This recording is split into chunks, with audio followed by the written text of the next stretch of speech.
What we saw today, and what you see in that video, is Iran continuing and I guess deepening its and expanding its policy of chaos. Now, what Iran is trying to do here, you might look at these attacks on countries like Azerbaijan, Turkey, and Gulf mediators like Oman and Qatar, states who really stuck out their necks to negotiate with Iran and try and stop the war from happening and think, what is Iran doing? Why on earth would it attack its friends? Why is it burning its bridges with all of these countries? And and first of all, this really shows you how desperate Iran is. They really feel like this is an existential struggle. This is a sink or swim moment, and they're prepared to sacrifice those ties for a greater good. And that greater good is causing chaos. Iran knows it can't beat Israel and the US in a open military confrontation. So what we're seeing here in these attacks on Azerbaijan and also previously on the Gulf states is Iran targeting what it sees as soft targets. It's basically trying to cause as much chaos and instability that it will force a ceasefire, because the US and other states will say, hey, you know what? This conflict is not worth our while anymore. Whatever it is we're doing, we're not achieving it, and it's coming at a great cost. So, you might look at what Iran's doing and think this doesn't make sense, but there is actually a strategic logic here. It's very, very high risk. It's very likely to backfire. As I say, it sacrifices Iran's relationships with many of its erstwhile partners, but it's a product of Iran's desperation and a perception that it's now or never. If they don't get a ceasefire now, the regime will fall. Well, Azerbaijan and Iran have a very difficult and checkered history. On the face of it, they're good friends. They're both Shia countries. Azeris make up a decent proportion of Iran's population as well.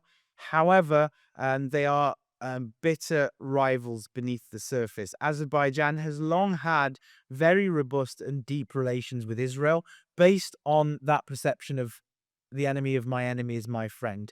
Because Azerbaijan fears Iran, it fears that Iran wants to take over parts of its territory and export its revolutionary ideology to Azerbaijan, which, after all, is a Shia country. It therefore has aligned with Israel. And this also helps the Israelis because it allows them to open up a second front against Iran and to position some of their more clandestine assets on Iran's border. So the two have a very, very long running and well entrenched security relationship. Indeed, it was over a decade ago that there were rumors that if there was going to be an Israeli strike on Iran, Azerbaijan would let them use their bases. So Iran has looked at Azerbaijan through the lens of suspicion for a long time, and actually vice versa from Azerbaijan. So Azerbaijan actually has a bit more leeway than the Gulf states in responding more aggressively, simply because Azerbaijan does not see Israel as a threat or as an adversary. In fact, sees it as an ally. What the Azerbaijani president is referring to there, he's linking Iran and Armenia. Now, as Azerbaijan and Armenia have fought many wars and simmering conflicts over the years over disputed territories, particularly the Nagorno-Karabakh region, where Israel has aided Azerbaijan and Iran has aided Armenia. So, fresh on their victory over the Armenians, the Azerbaijani president is basically saying, we went after and we got Armenia, now we can get you as well. The question really, though, is whether this rhetoric will actually be met by any real decisive policy changes. That remains an open question. We've seen Gulf states saying really harsh things against Iran, say they're refusing to negotiate with Iran, saying they have the right to retaliate against Iran. But so far, they have done nothing. They've remained in passive defensive mode. So whether Azerbaijan actually does something or not is still not definitive. We will have to wait and see whether whether their words are met with action.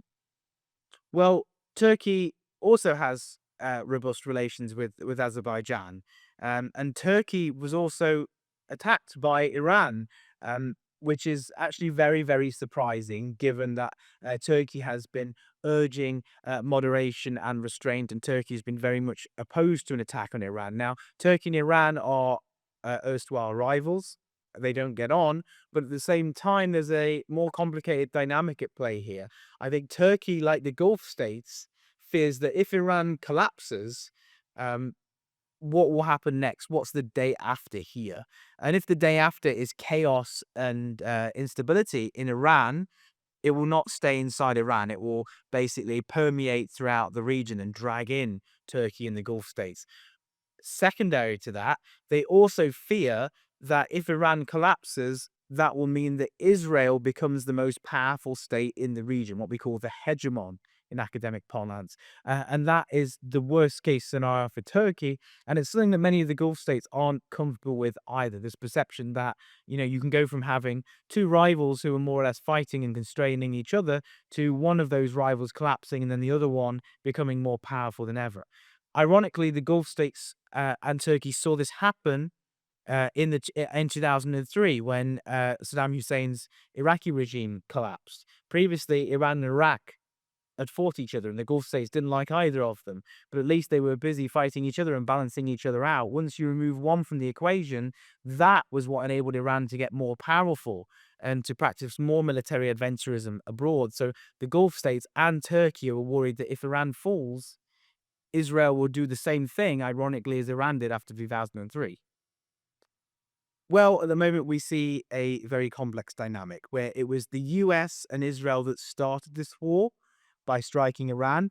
And then it was Iran that escalated this war by striking the Gulf states, but now not only the Gulf states, but also Turkey and Azerbaijan as well. And the Iranian claim that they're just striking military installations, frankly, is not cannot be substantiated. In fact, it's patently false. You see here that Iran is deliberately striking soft targets and civilian infrastructure in order to create that chaos and cause a ceasefire. So you have Israel and the US at war with Iran.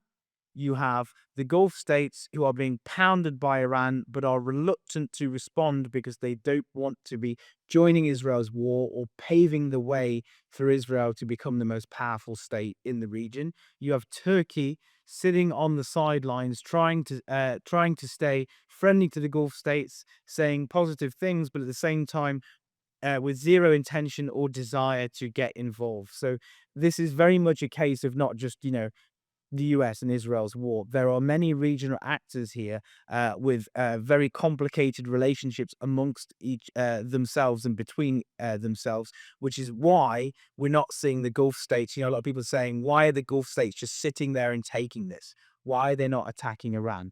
And the answer is that they're worried about what comes next. They don't want to retaliate against Iran and pave the way for Israel to become an even bigger threat.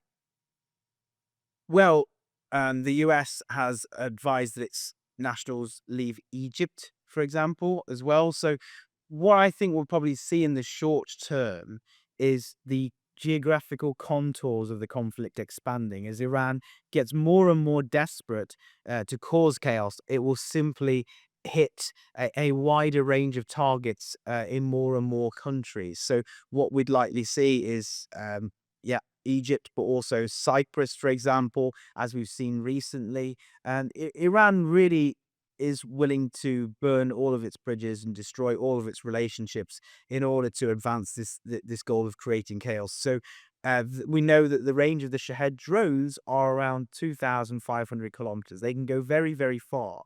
The longer they go, it's easier to shoot them down, but they have a very, very long range, which means that there are very few limits to the chaos that Iran can cause if that is indeed its sole objective at the moment. This is not World War III, but it might be another Gulf War, where basically, even if many states don't want to be part of this war, they get dragged in because of Iran's reckless targeting of more or less anything that it sees as a potential soft target. So this will not be a limited war. Unfortunately, there are no signs of this war ending anytime soon. All sides are digging in. Israel and the US remain adamant that they want regime change, but they also aren't putting any boots on the ground, which is a recipe for chaos and instability, as we saw in Libya. Iran is expanding the conflict, on a daily basis, and the Gulf states will eventually be faced with the dilemma of how long can they stay passive for. At some point, they will have to do something. Exactly what that thing is and how they will do it remains an open question. But unfortunately, we're still at the stage where the conflict's intensity and geographical range is expanding by the day. We may see an attack on UK soil. It's not impossible. It's likely that Iran has other targets on its list before the UK. However, we do know that Iran is targeting British military bases in Cyprus, for example. We do know that the RAF is involved in shooting down drones that are threatening Qatar. So the UK is getting dragged into this conflict, whether we like it or not.